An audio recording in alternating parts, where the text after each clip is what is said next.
On this episode, we talk about double lunch, Tony Stewart, and the best kept secret in Columbus.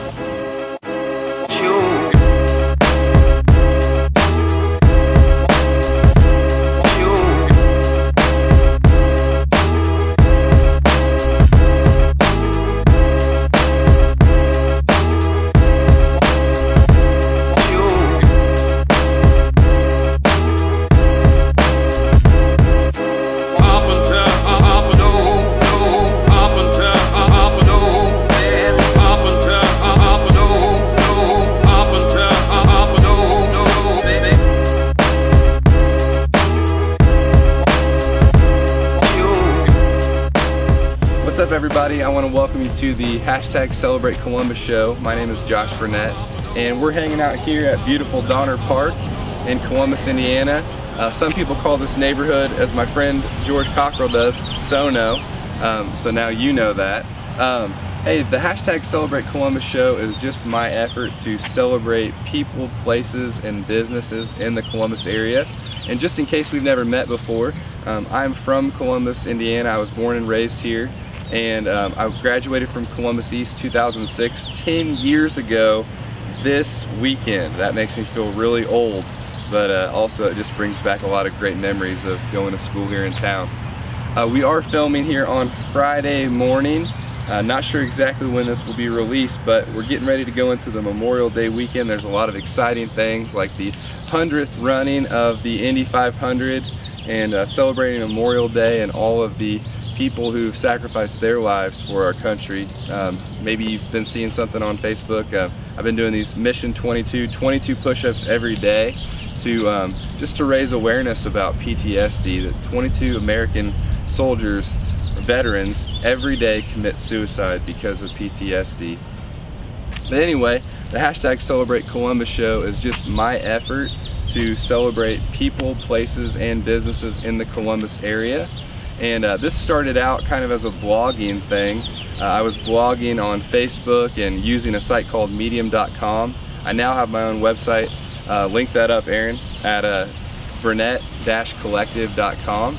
And Celebrate Columbus is just a personal therapy thing for me. Honestly, that's what it started out as.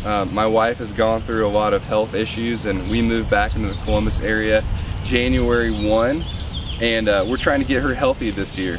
And I was pretty depressed, honestly, about all the situations that were going on in our family's lives, and I felt like I just needed to celebrate something. And so I decided that I wanted to celebrate my city, the people, the places, and businesses that are special and unique to this area. But anyway, we're gonna transition and do something called the hashtag Celebrate Columbus show now, in addition to the blogging, and also I've got a podcast too if you want to check that out. On this episode, we're going to be doing Q&A, and I've got 5 questions that I'm going to answer today.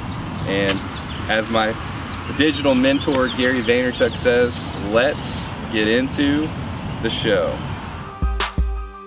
Chalise asks, what's the best part of going to high school in Columbus? Man, that's a great question, Chalise. Like I said earlier, I went to Columbus East and I graduated in 2006. And the best part about going to high school in Columbus, there's probably 2 or 3 things, and so let me talk about those. Number one, my teachers are gonna not so much like this, and this isn't the most deep answer, but it's truthful. My favorite part about going to high school in Columbus is that you get to go to anywhere you want for lunch when you're sophomore to senior, and I loved being able to go anywhere I wanted for lunch. I didn't want to eat the cafeteria food. In my opinion, it was pretty terrible. So oftentimes my friends and I would jump in my Honda Accord or their car, and we would just go anywhere for lunch. And you might be saying, well, you only have 30 or 40 minutes. No. At Columbus East, I had 90 minutes for lunch. It's something that not too many people know about, but it's called double lunch. And so I actually had resource and lunch, but because we had an open resource where you could go to resource in anywhere, I oftentimes went to lunch for an hour and a half, which you can go to a lot of pretty amazing places at an hour and a half, and we won't talk about that, but it was just a lot of fun. But anyway, number one, that's for me. Number two, I loved Columbus sports. I think that there's just the best rivalry between Columbus East and Columbus North.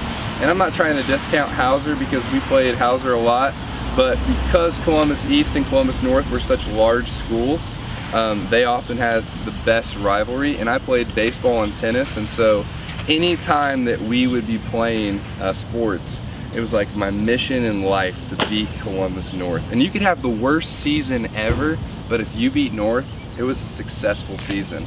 And I'll never forget, it was my junior year, we were playing baseball at Columbus East against North, and it's the bottom of the seventh, there's 2 runners on, there's 2 outs, and my man Eddie Coberline, I want to give a shout out to you, he's pitching on the mound, and he hangs a curveball, and I got lucky, and I hit a double to the gap, and it was kind of one of those moments you'll remember for the rest of your life. I got the game-winning hit against North, and so I've always loved the rivalry between East and North. I mean, it's so huge in football that Peyton Manning came to watch a game. It's so big that on basketball, you know, sometimes it's recorded on television or things like that. I mean, East and North, there's not a better rivalry around as far as high school sports in my mind. And number 3, let's get into some serious stuff with education. I love my educational experience in Columbus, especially at Columbus East High School. And I want to give a special shout out to Mr. Greg Lewis and Mrs. Amy Weatherall. They were my American Studies teachers my junior year. And during that year, I really learned to appreciate and just respect the history that our country has and the heritage that we have as a nation, both, you know, overall the United States, but specifically in Indiana. And Mr. Lewis just did a great job of bringing history to life for me. And since then, and I really think the best definition of a great teacher is one who teaches you not only what to learn, but how to learn. And since then, I've really, I continued to learn about history, and I want to thank you, Mr. Lewis, for doing that. All right, let's get into the next question. Stuart asks, how do you keep your faith when you see what is going on in the world? Dang, that is a heavy question, Stuart. How do I keep my faith when things are so bad in the world and even sometimes going bad in my life? That's the way I interpreted your question. To be honest with you, you know, I'm a pastor. I'm wearing this theridge.org t-shirt, and I've been a Christian, you know, as long as I can remember, and I officially, you know, made a commitment to Christ when I was pretty young. But going through life, there's been some things that have happened both in my life and just viewing the world around that have had me question faith at different times. But really, Stuart, to be honest, man, I look at life through the lens of one verse in the Bible, and that's Romans 8:28, that God is working all things together for the good of those who love Him and have been called according to His purpose. And so my belief is, Stuart, that nothing in our lives is wasted. And for my family, you know, last year was a hellacious year, watching my wife go through some of the things that she did. But I believe that God, because He loves us, can use the good, the bad, and the ugly as part of His great plan. And I know that that causes a lot of questions to come out, and I would love to talk to you more in person, or anyone who might have a question about that. But really, truly, and this is just me, I believe that God is working all things together for the good of those who love Him. And that means that He's doing it for our good and for His glory. Even the crazy political season of 2016, He's working all things together for the good. So that's my answer for today, and maybe we can chat about that more. Chaley asks, I am loving this weather we are having. Where are some great places to enjoy the outdoors in the area? That's a great question, Chaley. You know, where can we take our kids outside? It's beautiful weather right now. I'm thankful that it's not raining today. I think there was some rain in the forecast. I would recommend that you take your kids to a couple different places. One, and maybe, you know, I'm sure you probably already know this, but just for those watching, I'd go to Donner Park. They have a great city pool, as well as they've got tennis courts.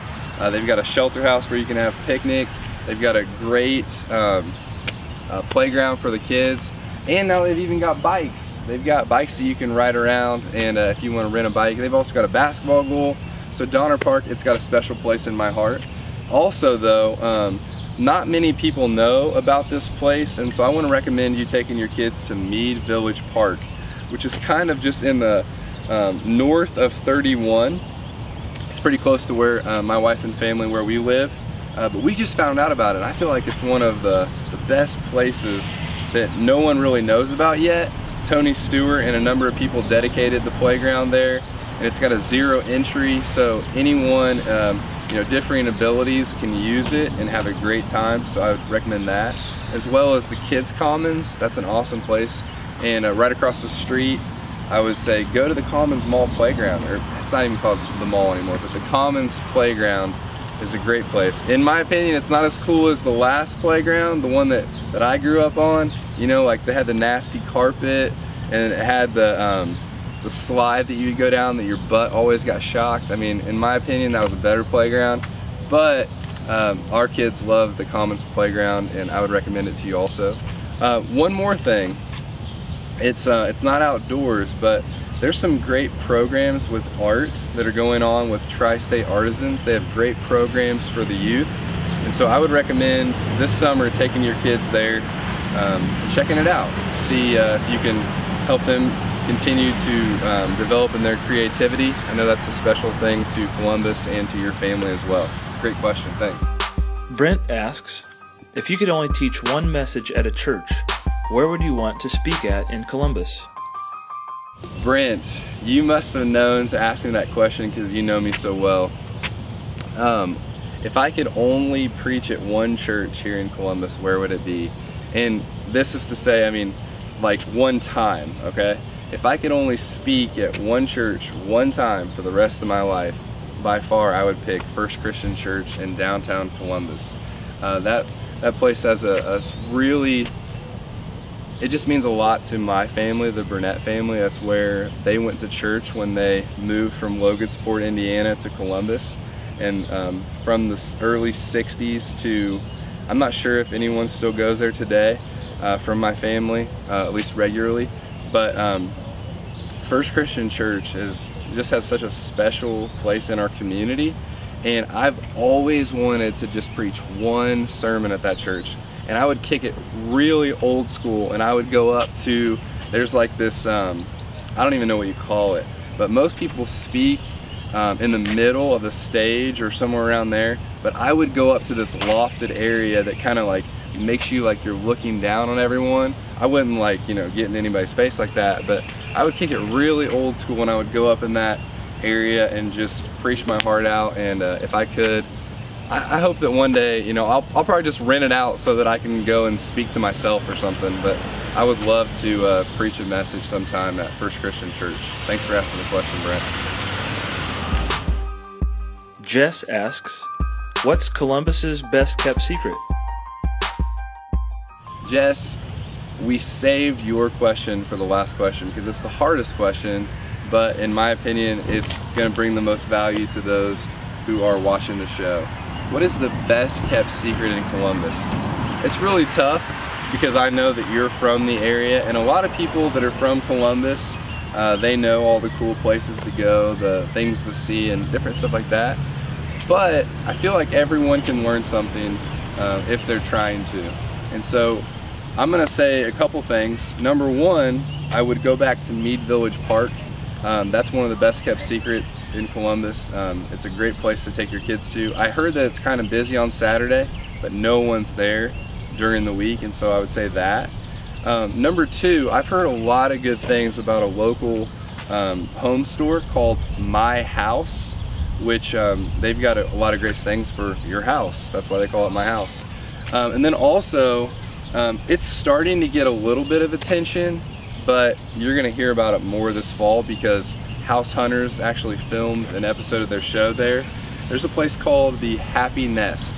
And Happy Nest, I've got a lot of stuff from our house there. And The only way to describe it, and I know she wouldn't necessarily like this, but I'm sorry, from a consumer standpoint, it's an upscale consignment shop.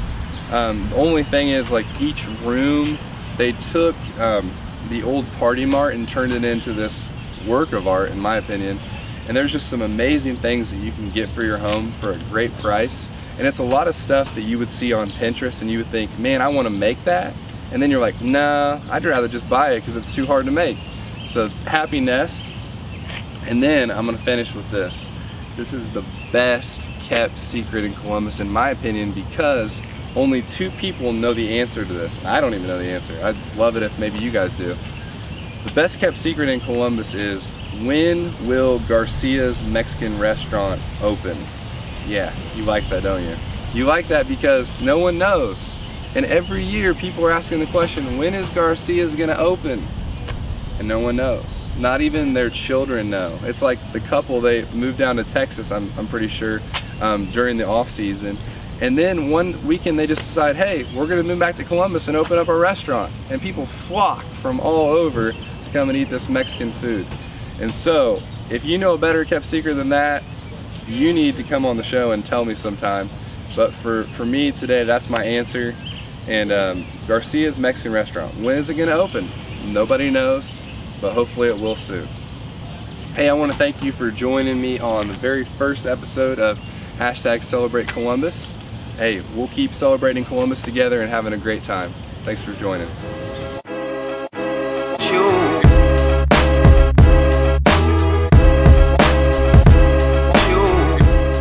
Special shout out to Max's Jewelry, who is committed to helping you find the perfect gift, engagement ring, or keepsake. Not only that, they are able to customize almost any item with their in-store engraving machine, so you know your purchase will be unique. They have years of custom jewelry design experience, and they enjoy helping you bring your ideas to life. Max's also does custom laser engraving and awards for any occasion. You can find Max's Jewelry at 401 Washington Street in downtown Columbus, Indiana.